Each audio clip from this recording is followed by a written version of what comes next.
சிகாகோவில் நடந்து அதற்காக அவர்கள் எதிர்ப்பு தெரிவித்தார்கள் இந்த தொழிலாளர்கள்.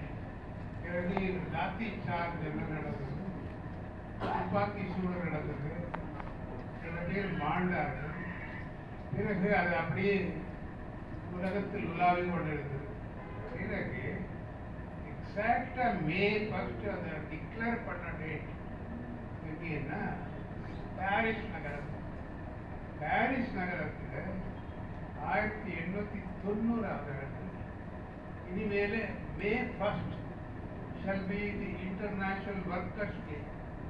இனிமேல் உலகத்தில் தொழிலாளர்களுடைய நலனை ஞாபகப்படுத்துவதற்காக தொழிலாளர் இல்லைன்னா நாடு இல்லை, விவசாயி இல்லைன்னா நாடு இல்லை. தொழுதுண்டு வாழ்வோர் அது வள்ளுவர், அது விவசாயம்.